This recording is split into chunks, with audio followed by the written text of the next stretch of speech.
Are you satisfied with your understanding of sustainability? If not, like me, imagine a journey together, a pluralistic one, with innovators, startup, academia, NGO, all together looking for solution to the greatest challenge of our time. I'm Samuele Tini, and this is the Sustainability Journey. Welcome to this new episode. Today, we are going to see an exciting charity, a leading charity from UK, to create a world in which resources are used sustainably. And to do that, we are so happy to have the international director, Richard Swannell. Thank you, Richard, for being here with us. And thank you, Samuele, for having me. I'm really looking forward to our discussion, and it's such a pleasure to be with you today. Thank you, Richard. Thank you so much for being here and taking time to come and share valuable insight to our audience. Before going deeper into WARP and in the discussion, let us see what is the Richard sustainability journey, and then how you have become the WRAP director. It started back actually in the late 1980s when I started working after I'd done my first degree and I was done my master's actually on the fate of oil in the natural environment. I was looking at how quickly oil could be removed by natural processes and how that could be enhanced in order to try and deal with oil pollution and oil spills. This was tremendously exciting in terms of at that stage. In the early 90s, there was a big number of oil spills, late 1980s and early 1990s. There was the Exxon Valdez, of course, the famous one in Alaska. And then, of course, we had oil spills in the UK and around the world. Yeah, they had huge, acute impact directly after those spills. And how could we work to actually remove this problem as quickly as possible and get as rapid recovery as we possibly could? And I used to joke a little bit with my dad because my dad was an engineer. And I used to say, well, Dad, you're making cars and I'm actually dealing with the consequences of fueling those cars around the world and actually trying to sort that out. That was really interesting stuff. So the highlight of that was in 1996 when there was the Sea Empress spill in Wales, and there was all systems go in the UK to try and clean up a part of West Wales, which was very badly hit by that particular spill. And we were able to sort of develop some new technology from that, which was then deployed in a number of parts of the world. All about enhancing the natural rate of degradation of oil. And from that, I then moved into dealing with contaminated land and contaminated groundwater, again, with multiple compounds, but particularly oil. And then from that, I then secured a job actually working in a particular company to help businesses reduce waste. So I went from being very specifically around oil degradation, started working more and more with businesses. And this coincided with the fact that actually one of the ways of solving large numbers of oil spills was double-hulled vessels to transport oil around them, which dramatically reduced the amount of oil pollution that resulted from spills. So I then was working with businesses to help businesses actually prevent waste in the first place and reduce their environmental impact. And this was at a time, of course, when there was increasing awareness of global warming and its implications. And that then, for me, was a seminal moment because I sort of moved from thinking, actually, cleaning up the natural world is around dealing with man's pollution, on a local scale, like an oil spill or contaminated land, which is around a particular factory, or contaminated groundwater, which came from some point sources, which could be agricultural or industrial. To thinking, actually, this is about dealing with global problems. And as soon as you started thinking about the global impact of global warming, the clues in the title, that encouraged me to start thinking about working with businesses, particularly to try and help them, reduce waste, reduce greenhouse gas emissions, and actually save money in that process. And so I worked for a government program then called EnviroWise, which did, for every £1 spent on it by government, it saved businesses £10 and reduced waste. And that gave me an insight particularly into the retail sector and also the concept of the circular economy. And then I had a job came up at WRAP, the Waste and Resources Action Programme, the charity I now work for, which is all about working with the retail sector to reduce packaging and food waste. And I was very lucky to get that job and move into WRAP. And really, and the last few years, I joined WRAP in 2004 and have been working with this in the UK and increasingly internationally ever since. Wonderful stories. I love the discussion you had with your father. You are really you're still cleaning up and you are preparing a better world for your children and grandchildren. Let us dig a bit on that. You have mentioned what RAP is about, and then let us try to see, you also mentioned the acronym. Can you tell a bit about it? Which is the mission and the problem that it's trying to solve? As you mentioned at the start, Samuele, RAP's mission is a world in which resources are used sustainably. And by that, we mean material resources, but also used in a way that minimizes its impact on the natural environment. A core part of our mission is to reduce greenhouse gas emissions in our target sectors. The scale of this is huge, as we all know. I mean, this is a global problem. So where can RAP really make a difference? So what we've done is we've focused in core areas. We focused in on food and transforming the food system. We focused in on plastics and reducing plastic and delivering a more circular economy in plastics. We're focusing on textiles and encouraging more sustainable consumption of textiles while reducing greenhouse gas emissions associated with that. And of course, also actually driving the circular economy by encouraging the collection of materials that allows materials to go back into the circular economy. So there's three core systems we're trying to change: the food, the plastics, and the textiles. And integral into that is actually managing those resources more sustainably, getting resources out of waste and putting them back into the economy where they can be productive, reduce greenhouse gas emissions, create jobs, and create a more resource efficient, more sustainable circular economy. Wonderful. I think they are the three main key areas which are really crucial for the future of our planet. Let me ask you a bit, which is the history and maybe the successes of your organization? At the start of all this, when I joined in 2004, one of the things we had to do then was working with businesses to try and actually reduce, in that particular case, was to reduce packaging and to reduce food waste. We looked around the world at what was best practice in that particular time as the one way to go, and we came up with a voluntary agreement approach, which would basically be government, RAP, and businesses all working together towards common targets. And the first one of those was called the Courtauld Commitment. And the reason it was called the Courtauld Commitment was because the first meeting between governments and RAP and businesses, retailers particularly, was held at the Courtauld Gallery in London. And so it got the Courtauld Commitment, came out of that. And so what we wanted to do was to say, right, let's all work together towards this common goal. Let's set a very clear set of expectations, very clear targets. And what we'll do is we'll report collectively on all of the progress of the businesses on an annual basis, so that we know that we're actually implementing measures that can make sure that we hit the targets. And so we set fairly ambitious targets in terms of actually stopping the growth in packaging, for example, getting absolute reductions in packaging, and also to actually work with citizens and to reduce food waste both in the home and then increasingly down the supply chain.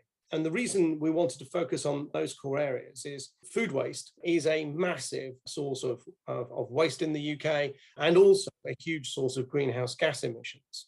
So by working together with the major retailers, food manufacturers, and indeed with the government through the Love Food, Hate Waste campaign and the Courtauld Commitment, by 2012, we'd actually helped citizens reduce food waste by around 1 million tons per year. So a very significant reduction in food waste and saving huge, billions of pounds in terms of food waste savings. So what we're able to demonstrate is this approach of working in partnership with businesses was delivering real results. Thank you so much, Richard. It is a wonderful story. I think you can see also the leading of your organization that's taken to fight food waste and bringing together in the spirit of the partnership all the different actors. Maybe for the audience, you said you work in food, in plastic, and textile. I think it would be interesting to see the impact of the work that you are doing in these key three areas. If you can share with us some impact stories. So if we just take the Courtauld Commitment first on food. So what we've done with food is up to 2018, actually, we've now helped reduce food waste across the whole supply chain by 27%. So edible food waste has come down by 27% over that period of time. And actually food waste in the home has come down by 31%. And that's sort of saving of the order of $6 billion every single year. And to give you an idea of in carbon emissions, that food, if it wasn't wasted, that food was responsible for about the same emissions as taking 2.2 or 2.3 million cars off the road in the UK. And the sale of cars in the UK was about 2 million in 2019, to give you a rough idea. So that is a very significant impact across the supply chain. We've also applied this similar voluntary agreement approach, this public-private partnership approach, in textiles and also in plastics. So in plastics, it's the Plastics Pact. And in textiles, we started off with the Sustainable Clothing Action Plan, all about driving more sustainability within clothing.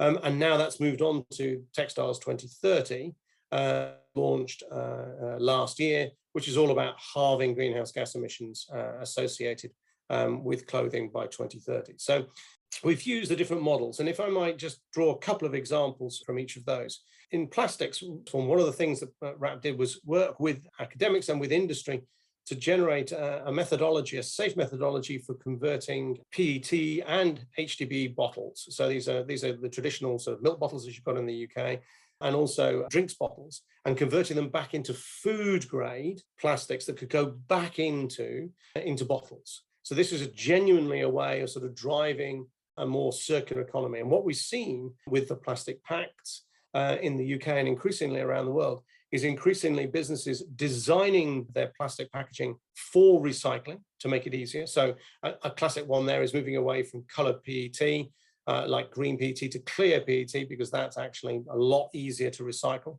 and actually making sure that we've moved away from problem plastics. So for example, problematic unnecessary single-use plastics have come down nearly 50%, so 46% since 2018. And the amount of PVC packaging has gone down 80% since 2018 as a result of work in that particular area. And increasingly, you're seeing on the shelves, not just in the UK, but around the world, 100% recycled bottles or 80% bottles that contain 80% recycled content. And what's great about that, and when we're buying those bottles, is that by doing that, we're driving demand for the recycled material in the first place, which means that it then becomes economically beneficial to make sure we segregate and collect those bottles separately, those plastics separately, so they can go back into the economy. Now, there's loads more to do in this space, but what this is showing is it's showing the beginnings of a circular economy beginning to develop, not just in one country like the UK, but actually increasingly around the world. This is really critical, because if we are going to achieve the important objectives of reducing climate change and staying to limiting the global increase to 1.5 degrees C, these types of systemic changes are absolutely key. I cannot agree more with you. The systemic change and the way we think, it's really a way also to change the behavior of the consumer. And you have shown real clear results. The reduction and the percentage that you have given us, it shows the impact of the work that you are doing, and how to translate this work that you have done as a leading role in the United Kingdom. You are the international director, which is the role now and the way forward for you and the work you are doing to bring systemic change even broader and abroad. And I'm sure we can discuss how you are already working on it. Exactly, Samuel. I mean, this is my main role now, is to sort of take some of this learning and work with partners in other countries to help come up with solutions that work for those countries. So this is really around taking the bare bones of an approach that works and adapting it so that it can work in other countries. And we're doing this particularly in plastics, where we're currently working in over 20 countries around the world, actually looking at public-private partnerships in places like Kenya, in India, in South Africa, in Chile, where we've got agreements with businesses on the targets, and we're now working with them on implementing those targets through our in-country partners. The critical bit here is that adaptation process, and also then sharing expertise around the world. So not only is there a sharing of expertise from Europe to other parts of the world, but also we're beginning to see the sharing of expertise between countries that are working in this space. So creating a whole movement towards driving change. And we're also beginning to do this exactly the same thing in food, working in Mexico, Australia, South Africa, Indonesia, and in supporting actually public-private partnerships across Europe in terms of helping to reduce food waste, both in the supply chain and in the home. And also we're working on the west coast of America with the Pacific Coast Food Waste Commitment, which involves California, Oregon, Washington, D.C., and British Columbia, are all working together towards that common goal. So we're beginning and integrating into that, and we're just beginning to start that, also the behavioral change side of this, which is all about helping citizens reduce food waste, and indeed also changing behaviors so that they make more sustainable choices and play their part, our part, in actually helping deliver the climate emissions. The third area, of course, is textiles. And actually, the work we've done in the UK showed that we could reduce the impact of clothing we did in fact reduce the impact of clothing in carbon terms by 21.6% over the period of SCAP. And we're now taking that's a Sustainable Clothing Action Plan. And we're taking that model now into other countries around the world in order to try and drive the systemic change in clothing that we also think is absolutely crucial. Wow, that is a huge road, and I can see the impact of your work already reaching the planetary scale. I really like the movement, because without that, it will be very difficult. And the adaptation that you are doing also to bring change from your experience and adapting to the different reality, and very broad from emerging economy to established. We have seen also, have seen the role of businesses as a big partnership, as the force for good. There is a huge discussion from the academia, also to the ground level, about the role of big businesses, within this, and how it can be enablers, because of course, it is not only the work of the charity, but seeing also the working together with the businesses. Which are your insights from your big collaboration that you have with big names and big leading companies in the world for this profit, not for profit, working together to deliver, an incredible objective? So Samuel, I think the key to this is within the public-private partnerships is being really clear that there is a shared objective. Businesses and indeed government all working together towards the common targets that we've all agreed. And then it's a question of how do we deliver these targets, and what is the role of the key members of the public-private partnership in developing that. And so we often codify that, we describe that in a clear roadmap to drive change. So the Plastic Pact in the UK and around the world have got a roadmap to say this is how we're going to deliver the targets, and this is the role of businesses, and this is the role of government potentially can do to make a difference, and also how we might work with citizens. And so by having those clear objectives and also a clear evidence base, so what is actually going to give you the biggest bang for buck? What are the changes that are going to have the biggest impact on delivering the targets? And let's focus on that. And we do that, what's really interesting is that businesses and their suppliers all working towards a common cause. What was fascinating is when the quartile commitment was first described, companies in the supply chain were going to their retail and food manufacturing customers saying, here's how we can help you hit your quartile targets. And so there was a consistent message going down that here was the focus, and companies were responding in the supply chain to help deliver that change. And so once you've got the evidence base, then action can be quite rapid. And let me give you some examples, just if I take some from the food area. One of the things that the evidence shows actually led to food waste in the homes were offers in store called buy one, get one free. So that might mean you go into a supermarket and there'll be an offer on carrots. There'll be a kilo of carrots, and you could get another kilo of carrots for the same price. That's great value if you can use all those carrots. But if in the process of taking the extra kilo of carrots, you end up then wasting half of those extra carrots, then that isn't a great benefit for the environment or indeed for the pocket. So one of the things is we presented this evidence to the sector and suggested some alternatives which gave exactly the same benefits to customers, but actually reduced the risk of food waste. So for example, half price offers. So, instead of going in and getting buy one, get one free, you can say you can have this kilogram of carrots for half price. And if you want a second kilogram, that's also half price. So you get the same amount of carrots for the same amount of money. Or, and another option would be to have a special price by having a mix and match. Say there's 3 fruit that if you combine them, you get a special price for those, which again, doesn't favor over purchasing and therefore can lead to waste. And so what the net effect of giving the evidence and having the focus on the targets was that buy one, get one free offers have now virtually disappeared from UK supermarkets over that period of time on perishable items. Another example is date labels.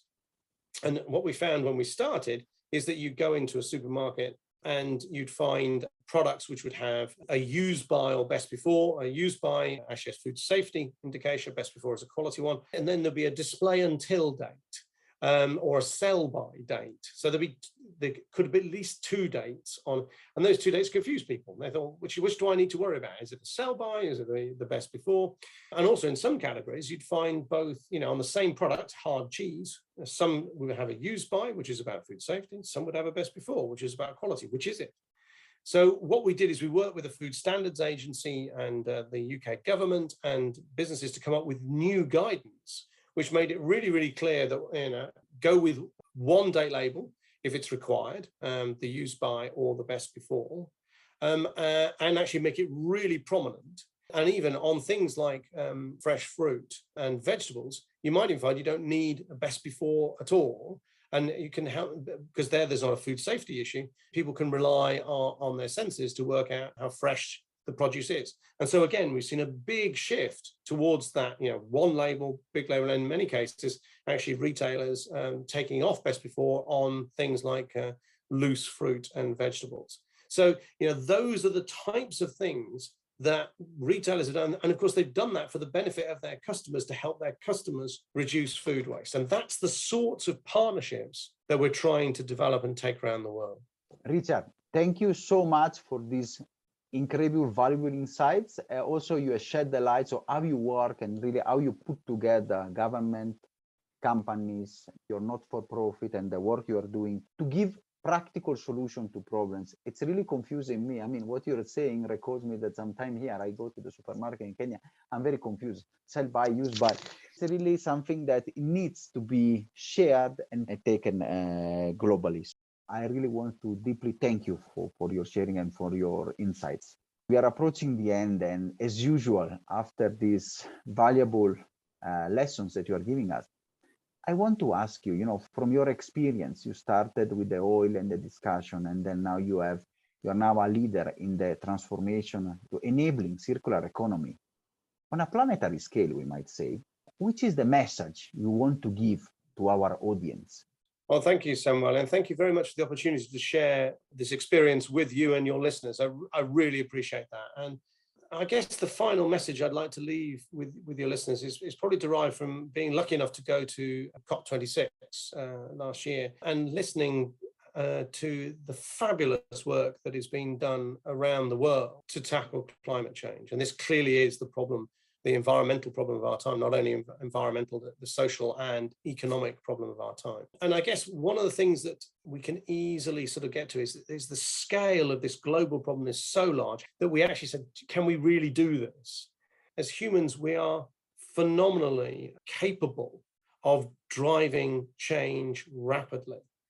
I think the message I'd like to leave is one of hope. I think we can all together actually deliver a world which doesn't go over a 1.5 degree temperature increase. And I believe if we work together, businesses, governments, and us all, we can make that change. And I would just encourage us, and we can all play our part in that. And we can play our part in that simply on a day-by-day basis by, buying what we need and eating what we buy, and reducing the 30% of all food that are produced on the planet that is wasted. We can buy reused items. We can buy repaired items. We can only buy when we need materials, just to help that reduce that impact on the environment. And select products with high recycled content, select products that have been remanufactured. We can all play that role, and that will be part of our contribution to helping deliver a world which doesn't go over 1.5 degrees C and actually tackles that the climate emergency. So that's the message I'd like to leave us all, one of hope and one that we can play a part. Small changes make a big difference if they're done by billions of people around the world.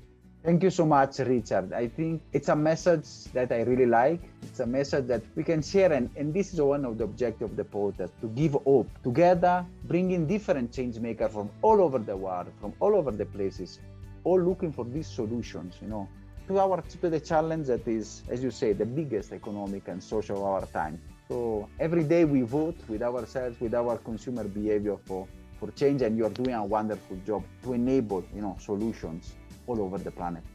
Thank you so much, Richard, for your time, for your insight, and it's been a great pleasure having you. And thank you, Samuele, for interviewing me. I really enjoyed that discussion. Thank you. Are you satisfied after this wonderful episode? Let's continue together our sustainability journey.